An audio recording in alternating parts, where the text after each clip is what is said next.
భాగ్యమక్క వచ్చేసావా? గోపి మీ అమ్మని వెతికి తీసుకొచ్చావా? భాగ్యమక్క వచ్చేసావా? నువ్వు లేపోయేసరికి వీధంతా బోసిపోయింది. ఎలాగైతేనేం నువ్వు వచ్చేసావు, అంతే చాలు. గోపి, నీ భార్య చేసిన తప్పును సరిదిద్దుకోవయ్యా. సరే వెళ్ళండి.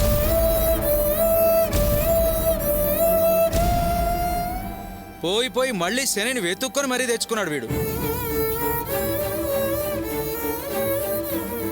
అర్చనకి మళ్ళీ కష్టాలు తప్పవన్నమాట. పదండి పదండి.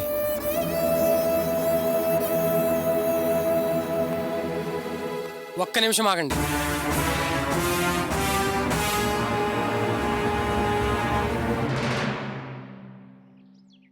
ఏంటి వీడు ఇలా అంటున్నాడేంటి అనుకోకండి. అనుకున్నా తప్పులేదు. మీ మీద నాకెప్పుడు గౌరవం లేదు. గోపీ నాన్నని నేను మావయ్య అని పిలిచినా మిమ్మల్ని అత్తయ్య అని ఎప్పుడు పిలవలేదు, పిలవాలనిపించలేదు. ఎందుకంటే మిమ్మల్ని చూస్తే ఆ భావన ఎప్పుడూ కలగలేదు. రే, ఏం మాట్లాడుతున్నావు నువ్వు? కాస్త నువ్వు ఆగరా. ఇప్పుడు మాట్లాడాలని నిర్ణయం తీసుకున్నాను, నా బాధ పూర్తిగా చెప్పుకొని. వీణ్ణి మీ కొడుకు కాదని మీరు ఎన్నిసార్లు అవమానించినా సిగ్గు లేకుండా మళ్ళీ మీకు సాయం చేయాలని చూస్తున్నాను.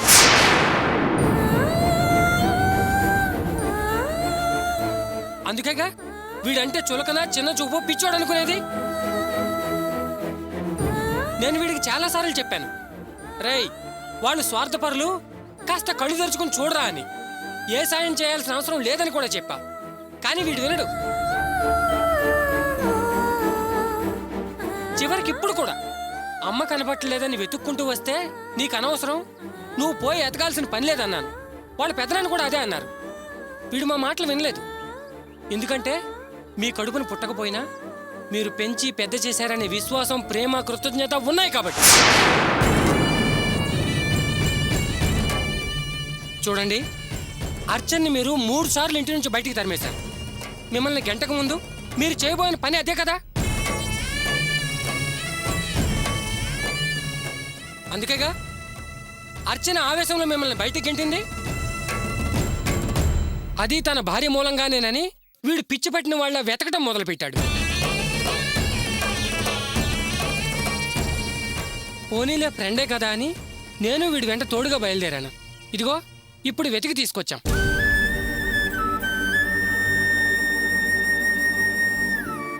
చివరిగా నేను చెప్పాల్సింది ఒక్కటే, ఇంత జరిగా కూడా వాడి మనసు ఎలా ఆలోచిస్తుందో మీరు తెలుసుకోండి. వాళ్ళ తప్పులేంటో ఆలోచించండి. నిజం తెలుసుకుని మీ మనసు మీరు మార్చుకోండి.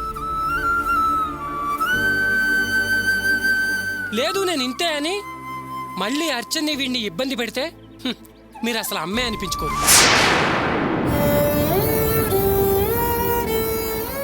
అమ్మే కాదు, అసలు ఆడ జన్మని కూడా అనుకోరు.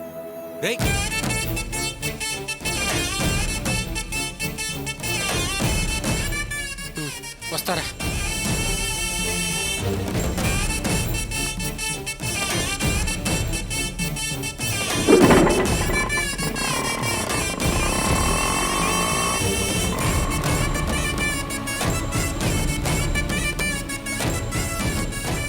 చూడండి, వాడు నా మీద, అర్చన మీద ఉన్న ప్రేమతో, అభిమానంతో అలా మాట్లాడాడు. వాడి మాటల్ని పట్టించుకుని అనవసరంగా బాధపడకండి. పదండి, లోపలికి వెళ్దాం.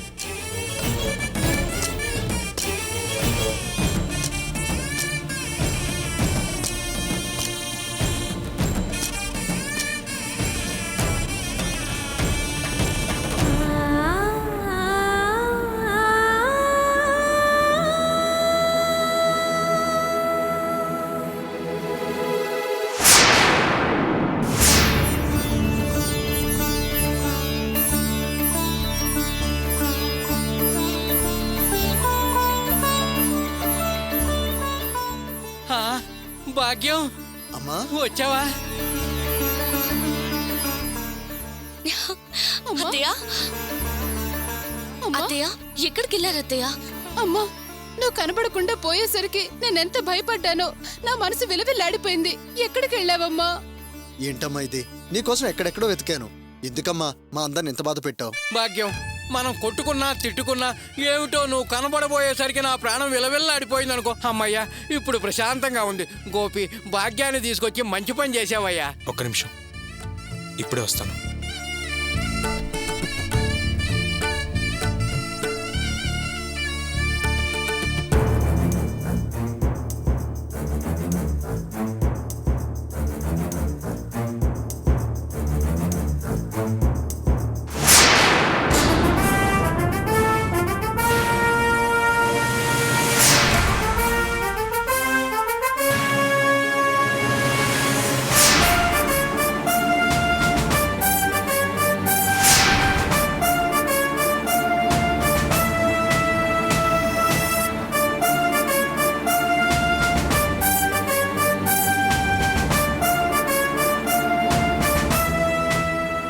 ఈ కాగితాలు ఆవిడ చేతిలో పెట్టి క్షమించండి అత్తయ్య అని అడుగు.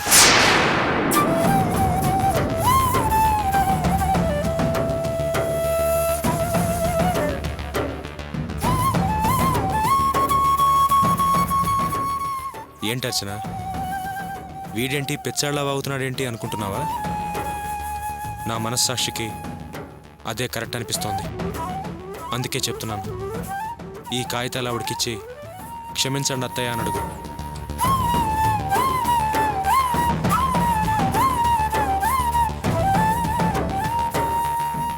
అర్చన, ఎప్పుడైతే పెద్దాన్ని ఇంటిని ఆవిడ పేరు మించి నా పేరు మీదకి మార్చాడో, ఎప్పుడైతే మనకంటూ ఒక ఆస్తి సమకూరిందని నువ్వు సంతోషించావో, ఆ రోజే ఇలాంటిదేదో జరుగుతుందని నేను భయపడ్డాను. నేను అనుకున్నట్టే జరిగింది.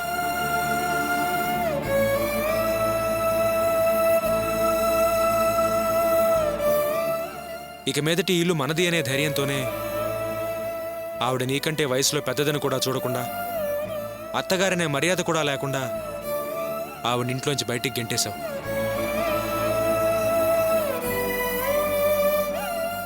నేనేమో ఆవిడని సపోర్ట్ చేయట్లేదు.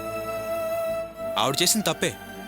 కానీ ప్రతీకారం తీర్చుకోవడం కోసం నువ్వు చేసిన పనింది చూసావా, అది పాపం.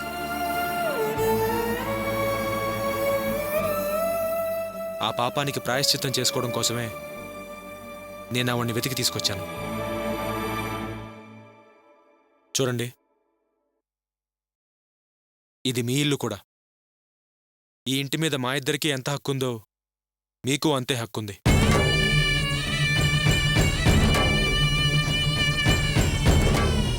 మీకు ఆ నమ్మకం కలిగించడం కోసమే ఈ కాగితాలు మీకిస్తున్నాను.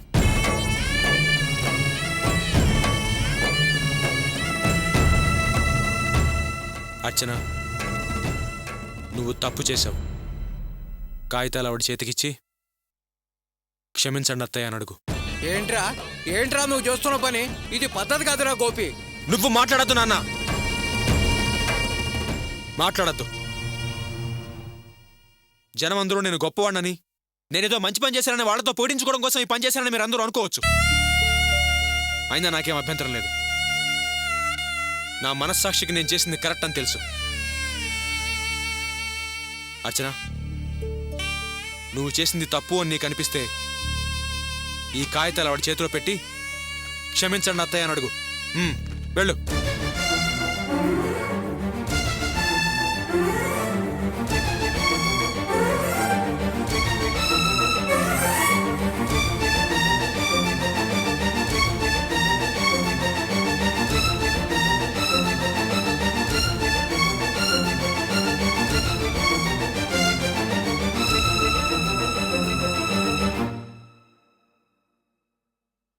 నన్ను క్షమించండి. వద్దమ్మా, వద్దు. నన్ను క్షమించమని నువ్వు అడగొద్దు.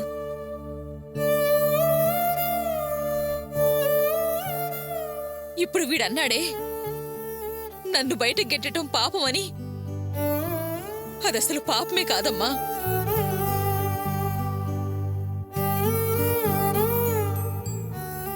నేను చేసిన తప్పులకు సరైన శిక్ష, నాకు నేర్పిన చక్కని గుణపాఠం.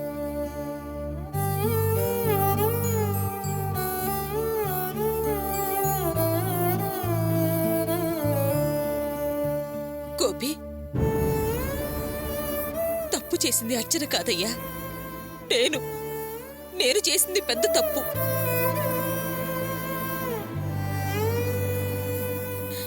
తను నాకు సరైన శిక్ష వేసింది.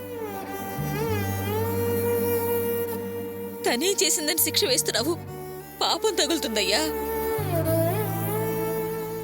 గుమ్మం ముందు నిలబెట్టి శివ వేసిన ప్రశ్నలన్నీ నిజమేనయ్యా.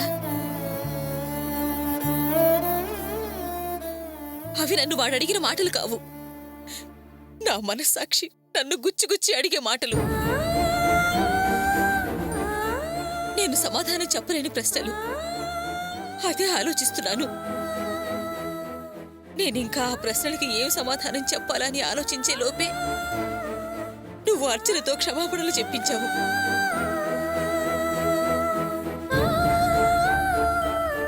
గోపి, ఈ ఇల్లు నీ పేరు మీద ఉందని నాకు తెలుసు.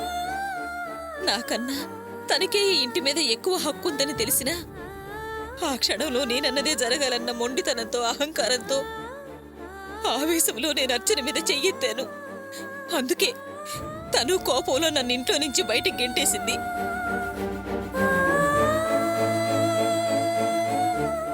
తప్పు నేను చేస్తే నువ్వు అర్చనను శిక్షించడం భావ్యం కాదయ్యా. అమ్మా అర్చన, తప్పంతా నాదేనని నీకు తెలుసు. ఏ తప్పు చేయకుండానే నీ భర్త నీకు శిక్ష వేస్తున్నాడని తెలిసి అయినా వాడు చెప్పగానే మారు మాట్లాడకుండా నన్ను క్షమాపణ అడిగావు. నువ్వు మామూలు స్త్రీవి కాదమ్మా, భూదేవంత ఓర్పున్న మనిషివి, మా ఇంటి మహాలక్ష్మివి.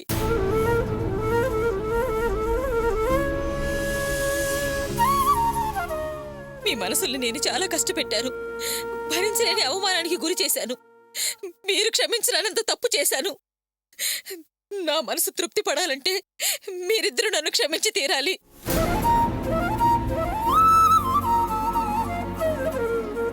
నన్ను క్షమించండమ్మా.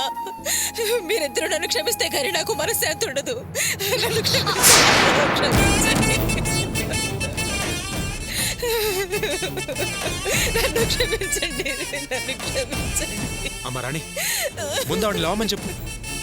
అత్తయ్య, అత్తయ్య, లే అమ్మా. లేండి అత్తయ్య. అమ్మా, లే.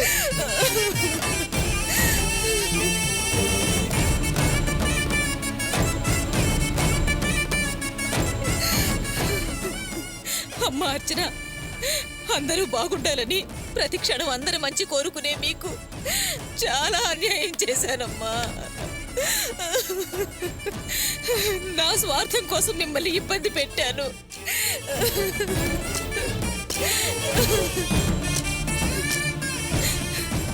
గోపి, అంత దుర్మార్గం చేసి పాపం మూట కట్టుకున్న నన్ను వెతికి ఇంటికి తీసుకొచ్చింది కాక, నీ ఆస్తి నాకివ్వమనడం కాకుండా అమాయకురాల చేత నన్ను క్షమించమని అడిగావు. ఇంత గొప్ప గుణం ఎవరికి వస్తుంది? నువ్వు మనిషివి కాదయ్యా, దేవుడివి, దేవుడివిరా.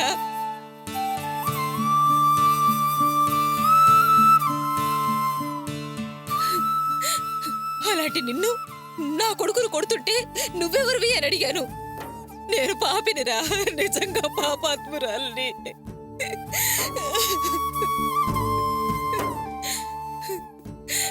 ఏ తల్లి చెయ్యని పాపం చేసిన రాక్షసునిరా.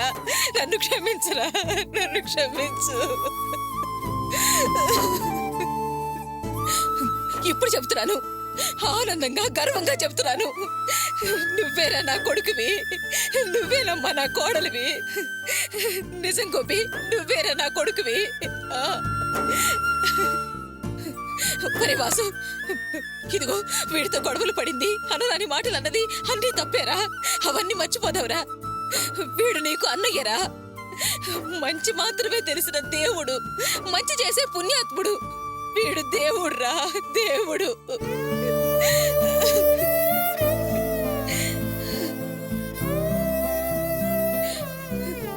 ఏమయ్యా భాగ్యం, నువ్వు కూడా నన్ను క్షమించవయ్యా.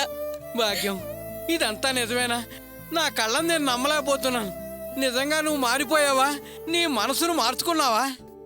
ఏవయ్యా, ఇంక నువ్వు అనుమానపడాల్సిందేమీ లేదయ్యా. నేను మారిపోయానయ్యా. వాడితో చెప్పవయ్యా, నేను పూర్తిగా మారిపోయాను. నా తప్పు నేను తెలుసుకున్నాను, బుద్ధి తెచ్చుకున్నాను.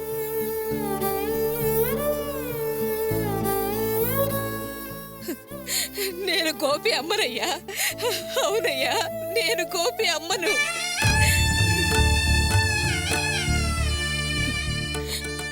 ఇంత జరిగా కూడా నేను మారకపోతే ఆ శివ అన్నట్టు నాది అసలు ఆడజన్మే అనిపించుకోదు.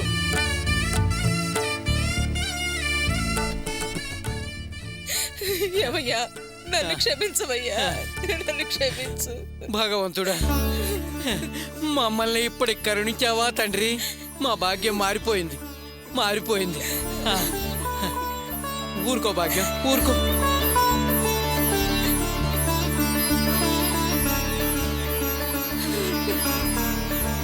ఊరుకో.